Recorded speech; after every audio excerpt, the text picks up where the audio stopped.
Boa noite, pessoal. Tudo bem? Vamos começar o nosso estudo fazendo a prece, rogando a Deus e a Jesus que para a semana que se inicia tenhamos luz para enxergar nos obstáculos uma forma de aprender e que sejamos luz para alguém. Pai nosso que estais nos céus, santificado seja o vosso nome, venha a nós o vosso reino, seja feita a vossa vontade, assim na terra como no céu. Pão nosso de cada dia nos dai hoje, perdoe as nossas dívidas, assim como perdoamos os nossos devedores. E não nos deixeis cair em tentação, mas livra-nos de todo o mal, que assim seja. Graças a Deus e a Jesus. Dando sequência ao nosso estudo do livro Renovando Atitudes, vamos para o capítulo 40, Pesos Inúteis. Ele nos vai falar do item 21 do capítulo 5 do Evangelho segundo o Espiritismo. O item 21 é perda das pessoas amadas, mortes prematuras, do capítulo 5, Bem-aventurados os aflitos. Se perscrutasseis melhor todas as dores que vos atingem, nelas encontraríeis sempre a razão divina, razão regeneradora, e vossos miseráveis interesses seriam uma consideração secundária que relegaríeis ao último plano. Quanto mais a ciência biológica estuda as estruturas íntimas dos seres vivos, mais claramente constata que os fenômenos nascimento e morte são etapas de um processo natural da vida. Mesmo assim, nos agarramos à ideia de que somos separados da natureza e encaramos a morte como o fim de tudo, numa visão isolada, desumana e insuportável de conceber. Não nos auxilia em nada considerar a morte um adversário, porque, mesmo assim, ela continuará fazendo parte de nossa existência. E ao tentar negá-la, estaremos nos distanciando ainda mais da realidade integral. Todavia, ao provar o sentimento de perda, passamos por uma das maiores experiências como seres humanos. Somos impulsionados a uma intensa reflexão, conseguindo a partir daí observar melhor as verdades transcendentais da vida. Nada se perde no universo do Todo-Poderoso. Tudo se transforma de modo maravilhoso e, com o passar do tempo, aprendemos a entender e a aceitar a morte numa visão harmônica e translúcida. Em verdade, a morte física não nos tira a vida, mas simplesmente faz com que passemos a transitar por novos caminhos. E como não temos a posse sobre os outros, ou melhor, as pessoas não nos pertencem, a vida maior constantemente nos coloca à disposição situações e lugares novos nos mais diversos planos existenciais, para que possamos nos enriquecer com as múltiplas experiências. Somos nômades do universo, viajantes das vidas sucessivas na busca do aperfeiçoamento. Há inconformados que sofrem por longo tempo a perda de pessoas amadas que passaram para outros níveis espirituais. E é realmente aflitiva a saudade mesclada na dor que abala a alma daquele que vê partir seus entes queridos. Ainda que a dor seja intensa, o homem deve ser honesto consigo mesmo, buscando continuadamente uma percepção mais precisa dos processos pessoais de não aceitação em face da morte e uma conscientização do porquê dos sentimentos de rejeição que o mantém preso a um constante círculo de pensamentos inconformistas. Certos indivíduos sentem profunda culpa se não chorarem e não se lastimarem indefinidamente, porque acreditam que as pessoas poderão julgá-lo como desumano e desprovido da capacidade de amar os familiares que partiram. Outros, por terem atitudes conservadoras e limitantes a respeito da afetividade, cultuam falecidos entes queridos para sempre, como se não existisse mais ninguém para amar. Exageram uma época de grande felicidade, não acreditam que possam ter ainda reencontros alegres e vivem amarrados no passado propositadamente. Por medo da solidão, certas criaturas lamentam de forma ininterrupta a privação de seus parentes, num fenômeno quase que inconsciente para chamar a atenção de outros familiares, a fim de que estes supram suas carências afetivas e suas necessidades básicas de consideração. Diversas pessoas que já atravessam leves crises de melancolia ficam sujeitas a períodos angustiantes ainda mais longos e agravados quando perdem seus afetos, sem se dar conta de que, se examinassem com mais cuidado as matrizes dos seus estados depressivos, melhorariam sensivelmente, e que, por projetarem a causa de sua aflição apenas sobre a perda, sofrem muito sem a mínima condição de vislumbrar a cura definitiva. Existem almas que passam vidas inteiras ao redor de outras almas, cuidando delas. Por não ter vida própria, estão sujeitas a um grau de dependência e apego enorme. Cultivam a dor como pretexto para sentir-se mais vivas e mais estimuladas, porque tudo o que lhes restou foi agarrar-se às lembranças dolorosas, na crença de que não podem mais parar de sofrer pela separação dos seres amados. Nossos sentimentos resultam dos processos de nossas percepções, emoções e sensações acumuladas ao longo das vidas pretéritas e da vida atual, e é através deles que temos toda uma forma peculiar de sentir e agir.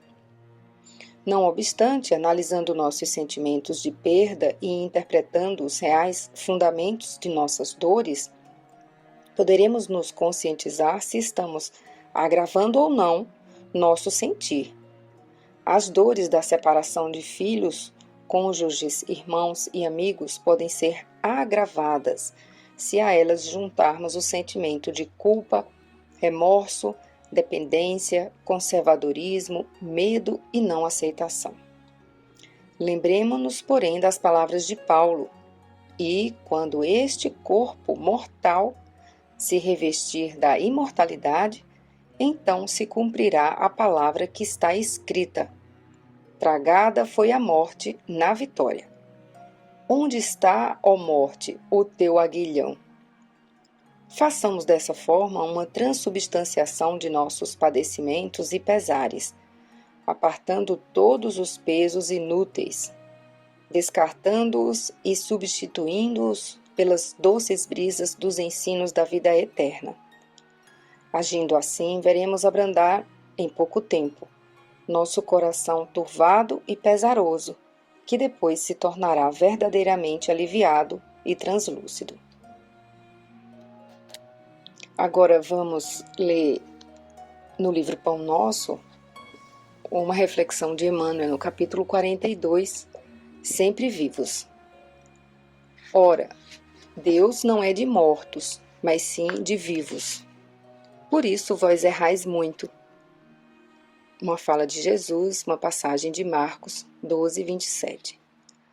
Considerando as convenções estabelecidas em nosso trato com os amigos encarnados, de quando em quando nos referimos à vida espiritual utilizando a palavra morte, nessa ou naquela sentença de conversação usual. No entanto, é imprescindível entendê-la não por ação, e sim por atividade transformadora da vida. Espiritualmente falando, apenas conhecemos um gênero temível de morte, a da consciência denegrida no mal, torturada de remorso ou paralítica nos despenhadeiros que marginam a estrada da insensatez e do crime. É chegada a época de reconhecermos que todos somos vivos na criação eterna. Em virtude de tardar semelhante conhecimento nos homens, é que se verificam grandes erros. Em razão disso, a Igreja Católica Romana criou em sua teologia um céu e um inferno artificiais. Diversas coletividades das organizações evangélicas protestantes apegam-se à letra, crentes de que o corpo, vestimenta material do espírito, ressurgirá um dia dos sepulcros, violando os princípios da natureza, e inúmeros espiritistas nos têm como fantasmas de laboratório ou formas esvoaçantes, vagas e aéreas, errando indefinidamente.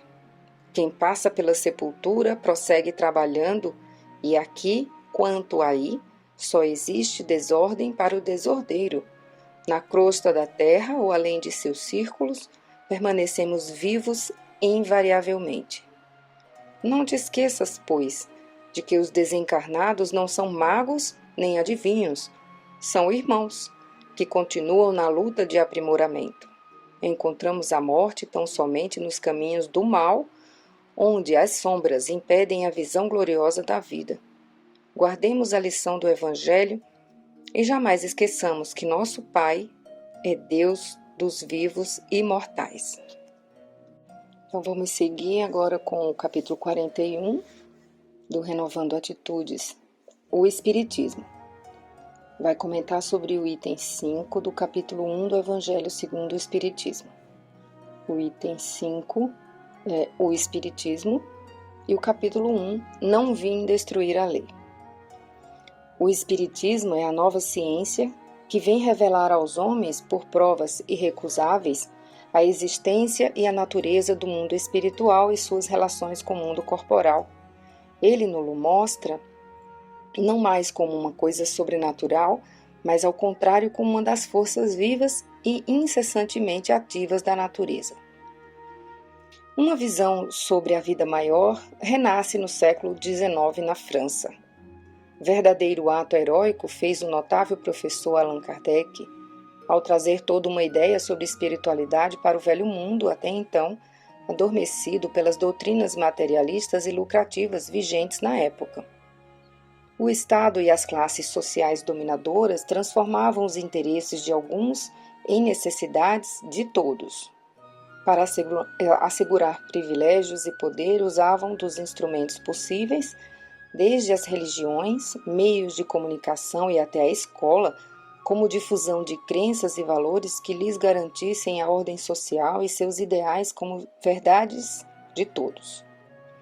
A religião, como instituição sagrada, se convertia em instrumento e, ao mesmo tempo, vítima do processo. Os sacerdotes eram os donos das almas há séculos, e os destinos das criaturas estavam circunscritos às decisões eclesiásticas que detinham o cetro divino da absolvição ou da condenação.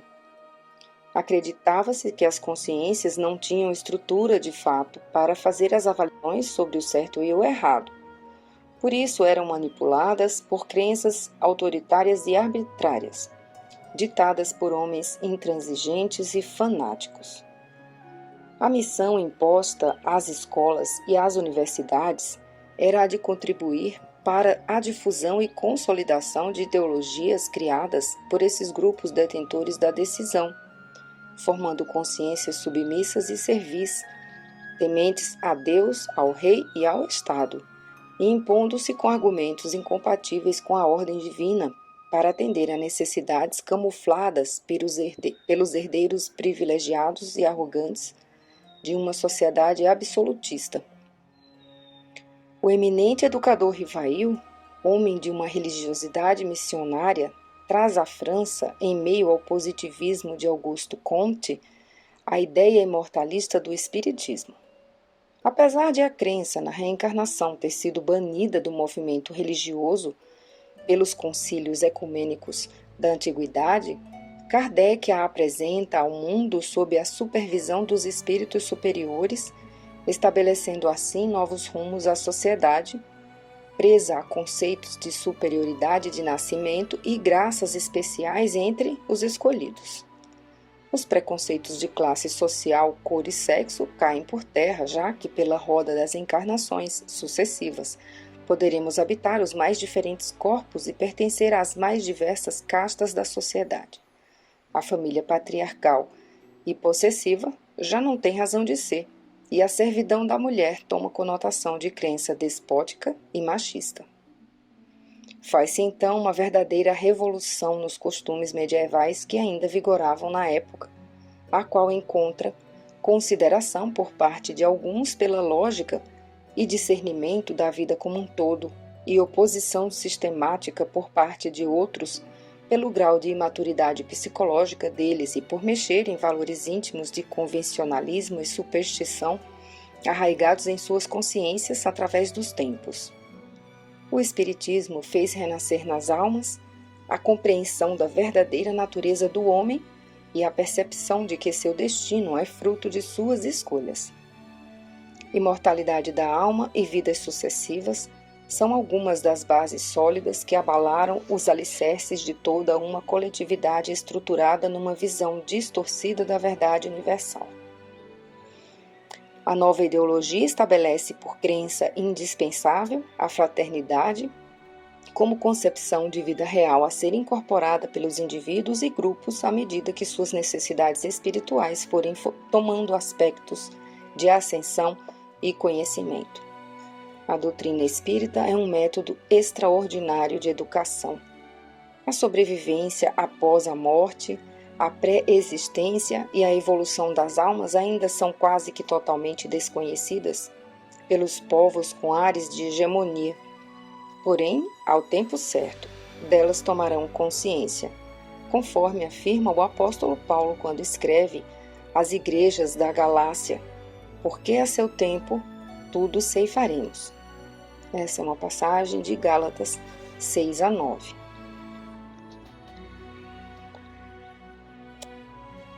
E vamos ver em Emmanuel, capítulo 174 do livro Pão Nosso, Espiritismo na Fé. E estes sinais seguirão aos que crerem. Em meu nome expulsarão os demônios, falarão novas línguas. Uma fala de Jesus na passagem de Marcos 16:17.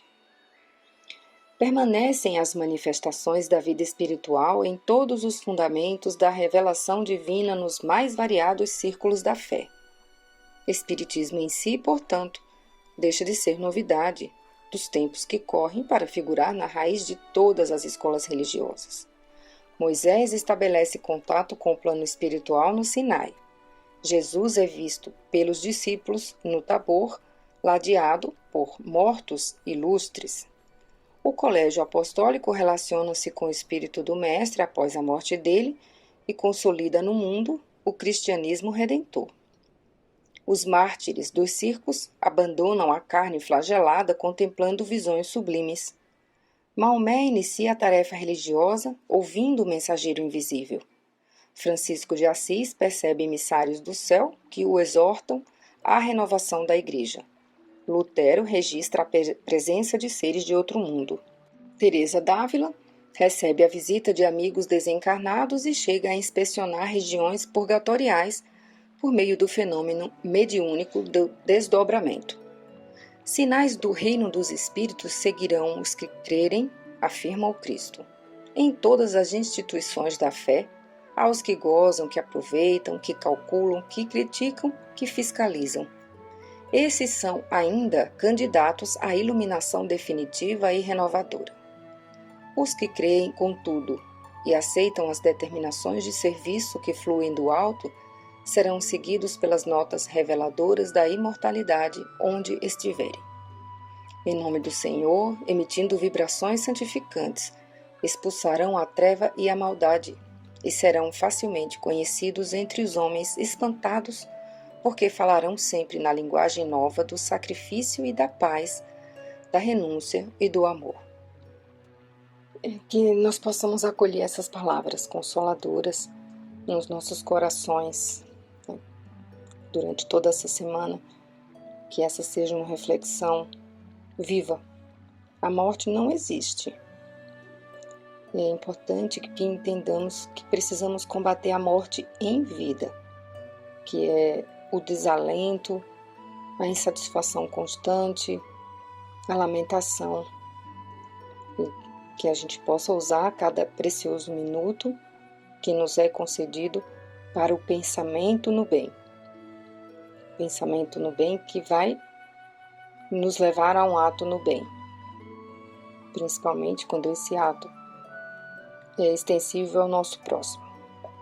Bem próximo. Uma boa semana a todos.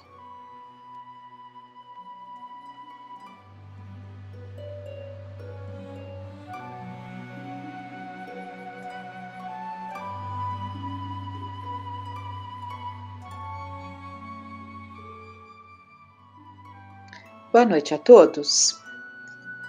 Vamos dar continuidade então ao nosso encontro desta noite. E nós vamos buscar numa página do livro Memórias de um Suicida, da médium Ivone Pereira, algumas colocações feitas por Camilo Cândido Botelho no capítulo, logo no primeiro capítulo, O Vale dos Suicidas. Então vamos a alguns pontos que vamos destacar por serem muito importantes, colocados neste capítulo. Precisamente no mês de janeiro do ano da graça de 1891, fora eu surpreendido com meu aprisionamento em região do mundo invisível, cujo desolador panorama era composto por vales profundos, a que as sombras presidiam. Gargantas sinuosas e cavernas sinistras no interior das quais uivavam quais maltas e demônios enfurecidos, espíritos que foram homens dementados pela intensidade e estranheza verdadeiramente inconcebíveis dos sofrimentos que os martirizavam. Nesta paisagem aflitiva da contemplação, com a vista torturada do grilheta, não distinguira sequer o doce vulto de um arvoredo que testemunhasse suas horas de desesperação. Tampouco paisagens confortativas que pudessem distraí-lo da contemplação cansativa dessas gargantas onde não penetrava outra forma de vida que não a traduzida pelo supremo horror. Não havia então ali, como não haverá jamais, nem paz, nem consolo, nem esperança. Tudo em seu âmbito marcado pela desgraça era miséria, assombro, desespero e horror. Então, nós vemos uma descrição bastante triste, de um quadro realmente triste, né, de um quadro doloroso, em que a paisagem, o ambiente é descrito de uma forma muito preocupante. A intenção ao trazermos estas páginas não é de modo algum criar nenhuma situação para as pessoas mais sensíveis, né? Para aqueles que choram afetos queridos que partiram desta forma, sempre nos lembrando de que cada um tem uma condição, cada um tem um padrão vibratório, mesmo cometendo o ato do suicídio, há diferenças, né? Cada um tem o seu padrão vibratório, cada um tem méritos ou deméritos, então jamais generalizarmos essas condições. E confiarmos na bondade de Deus, porque sabemos que Deus é Pai de infinita bondade e a todos nós acolhe, né? Mas, ao mesmo tempo, é importante que entendamos que aqueles que aspiram partir para o plano espiritual pelo processo do autocídio, do suicídio, não encontrará a paz que ele tanto deseja. Normalmente são conflitos tais que torturam a tal ponto em que a pessoa não consegue conter o impulso de fugir daquelas condições tão dolorosas. Mas é importante, então, que todos aprendamos, que todos entendamos, né? Que não existe essa paz que se busca, que não existe esse aniquilamento, porque somos imortais. Atingimos o nosso corpo, mas não conseguimos atingir a nossa alma. Então, essa paz tão desejada, muito pelo contrário, fica cada vez mais distante. Por isso estamos trazendo essa narração do Camilo Cândido Botelho, né, que foi trabalhada, que foi inspirada numa segunda edição por Leon Denis, né, que manteve a descrição desse ambiente. Se foi mantido, é porque é uma necessidade, um aprendizado para todos nós, para não criarmos falsas expectativas, alimentando um desejo de fugir do campo da vida para encontrarmos um refrigério para as nossas almas aflitas. Continuando então, aqui era a dor que nada consola, a desgraça que nenhum favor ameniza, a tragédia que ideia alguma tranquilizadora vem orvalhar de esperança. Não há céu, não há luz, não há sol, não há perfume, não há tréguas. O que há é o choro convulso e inconsolável dos condenados que nunca se harmonizam. O assombroso ranger dos dentes da advertência prudente, sábia, do sábio mestre de Nazaré. A blasfêmia assintosa do réprobo, a se acusar a cada novo rebate da mente flagelada pelas recordações penosas. A loucura inalterável de consciências contundidas pelo vergastar infame dos remorsos. O que há é a raiva envenenada daquele que já não pode chorar, porque ficou exausto sob o excesso das lágrimas. O que há é o desaponto, a surpresa aterradora daquele que se sente vivo a despeito de se haver arrojado na morte. É a revolta, a praga, o insulto, o ulular de corações que o percutir monstruoso da expiação transformou em feras. O que há é a consciência conflagrada, a alma ofendida pela imprudência das ações cometidas, a mente revolucionada, as faculdades espirituais envolvidas nas trevas oriundas de si mesma. Então, essa pequena descrição desse capítulo, o Vale dos Suicidas, para o qual muitos acabam sendo atraídos, nem todos, né?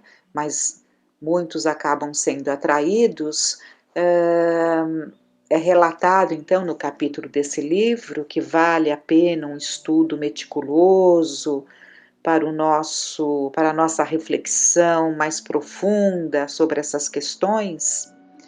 Vale a pena uma leitura cuidadosa, né? Mas já deu para percebermos que o que é descrito relata um sofrimento atroz, com certeza muito mais profundo, muito mais dilacerador do que aquela dor imensa que a criatura, enquanto encarnada, não conseguiu suportar.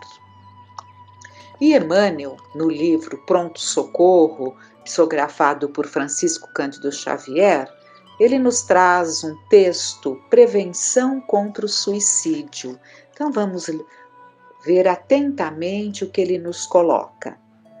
Quando a ideia de suicídio, porventura, te assome à cabeça, reflete antes de tudo na infinita bondade de Deus que te instalou na residência planetária, solidamente estruturada a fim de sustentar-te a segurança no espaço cósmico. Então, aqui está o ponto, ele começa justamente destacando o principal ponto, quando a ideia, porventura,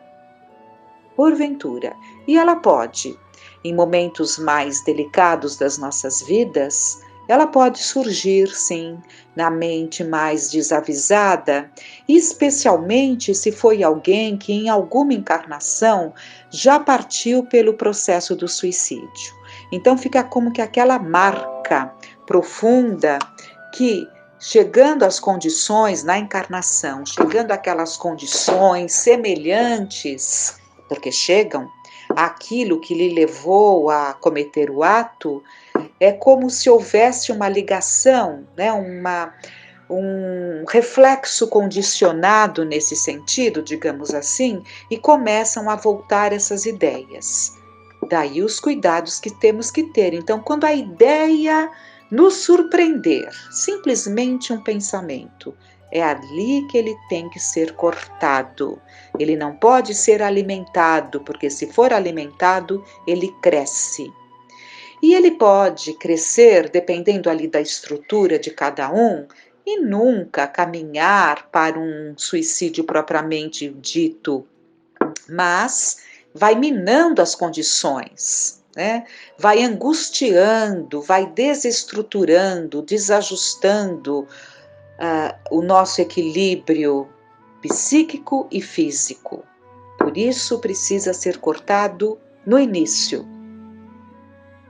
Então, quando a ideia de suicídio, porventura, te assome a cabeça, reflete, antes de tudo, na infinita bondade de Deus, que te instalou na residência planetária solidamente estruturada, a fim de sustentar-te a segurança no espaço cósmico. Então, estamos aqui pela vontade de Deus e existe uma razão maior para estarmos aqui. Em seguida, ora, pedindo socorro aos mensageiros da providência divina. Medita no amor e na necessidade daqueles corações que te usufruem a convivência. Então, sempre lembrar, nos despojarmos do egoísmo e nos lembrarmos daqueles que convivem conosco e que nos querem bem, a quem muito machucaríamos com o nosso ato, levando-os a passar por uma prova que não fazia parte da vida deles. E sabe Deus os sentimentos que serão gerados. Há sentimentos que nascem, que depois precisa de muito tempo para reconquistar um coração magoado. Ainda que não lhes conheças de todo o afeto que te consagram, porque aqueles que não se sentem amados, não é? Então, ainda que não lhes conheças de todo o afeto que te consagram, e embora a impossibilidade em que te reconheces para medir quanto vales para cada um deles, é razoável ponderares quantas lesões de ordem mental lhes causarias com a violência praticada contra ti mesmo.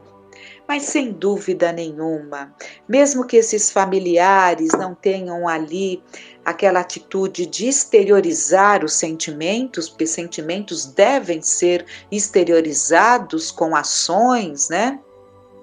Para que o outro sinta o nosso sentimento, para que o outro saiba o quanto é grande o nosso sentimento, mas há aqueles mais fechados. Mas mesmo assim, o que Emmanuel fala? É razoável ponderares quantas lesões de ordem mental lhes causarias, até por um sentimento de remorso, por um sentimento de culpa, né? Então pensem, mesmo que não haja ali um laço tão profundo, são os nossos familiares, são aqueles que Deus colocou do nosso lado, e o quanto e as consequências do nosso ato que trariam para a organização mental dessas criaturas. Se a ideia perniciosa continua a torturar-te, mesmo que te sintas doente, refugia-te no trabalho possível, em que te mostres útil aos que te cercam. Então, jamais nos entregarmos à ociosidade, sempre buscarmos ser útil, né? Sempre buscando o trabalho possível. Visita, olha os sábios conselhos, visita um hospital onde consigas avaliar as vantagens de que dispões, em confronto com um grande número de companheiros portadores de moléstias irreversíveis. Porque lá, né, lá se verá a luta pela vida, um corpo definhando e aquela criatura ainda lutando, esperançosa, se submetendo a tantos tratamentos invasivos para continuar junto aqui na vida, junto dos seus. Então, é uma grande lição para aquele que não está conseguindo valorizar a sua própria existência. Vai pessoalmente ao encontro de algum instituto beneficente a que se recolhem irmãos necessitados de apoio total, para os quais alguns momentos de diálogo amigo se transformam em preciosa medicação. Lembra-te de alguém que saibas em penúria e busca avistar-te com esse alguém procurando aliviar-lhe a carga da aflição. Comparece espontaneamente aos contatos com amigos reeducandos que se encontrem internados em presídios do teu conhecimento, de maneira a prestares a este ou aquele algum pequenino favor. Não desprezes a leitura de alguma página esclarecedora capaz de renovar-te os pensamentos.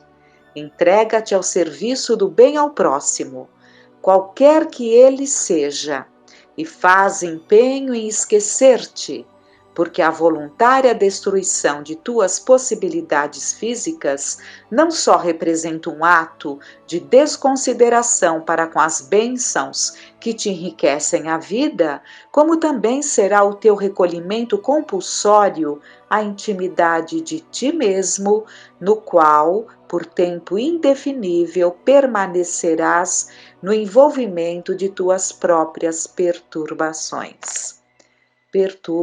Perturbações. Então, a criatura quer fugir de si mesma, né? Pelo autocídio, pelo suicídio, ela quer esquecer-se de si mesma, né? E na verdade, com esse ato, ela vai mergulhar em si mesma, porque por muito tempo ela viverá um recolhimento compulsório, onde ela estará ali presa às suas dores, às suas amarguras, sem as oportunidades que ela desprezou.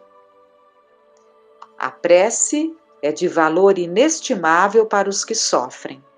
Devemos orar sempre que estivermos diante de um desafio existencial, sempre que formos atingidos pelas provações da vida. Nesse sentido, o espírito suicida ou alguém que queira fugir da vida, independentemente das causas geradoras do seu sofrimento, deve buscar conforto espiritual na prece. E ele frisou novamente aqui então o valor da prece. Lá nas primeiras linhas ele disse ora, né? Aqui voltou a falar da prece. E Allan Kardec, no Evangelho segundo o Espiritismo, ele fala: o poder da prece está no pensamento. Não depende de palavras, nem de lugar, nem do momento em que seja feita. Pode-se, portanto, orar em toda parte e a qualquer hora, a sós ou em comum. A influência do lugar e do tempo só se faz sentir nas circunstâncias que favoreçam o recolhimento. A prece em comum tem ação mais poderosa quando todos os que oram se associam de coração a um mesmo pensamento e têm o mesmo objetivo. É como se muitos clamassem juntos e em uníssono. Mas que importa reunir-se grande número de pessoas se cada uma atua isoladamente por conta própria?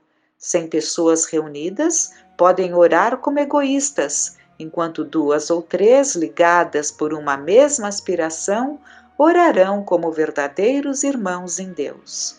De sorte que a prece que dirijam a Deus terá mais força do que a das 100 outras. Então, que oremos por todos os suicidas, por todos os que têm ideias de suicídio, que nos unamos numa prece, num sentimento amoroso, envolvendo aqueles que vivem tormentos angustiantes, que alimentam o desejo da fuga, que perderam sentido de suas vidas. Mas, se essas páginas lhe chegarem às mãos, se ouvirem o convite amoroso do Cristo, sempre nos estendendo as mãos a todos, Jesus próximo a cada um de nós, quando ele diz o vinde a mim, Ele está se aproximando de cada um de nós e nos convidando a tomar das suas mãos. Permita, meu Pai, todos esses corações tão aflitos sintam o bálsamo da esperança e busquem os recursos valiosos da prece, da boa leitura, da busca de determinados ambientes que nos acordam para a vida, como vimos. Com muita gratidão, tenhamos uma noite de paz.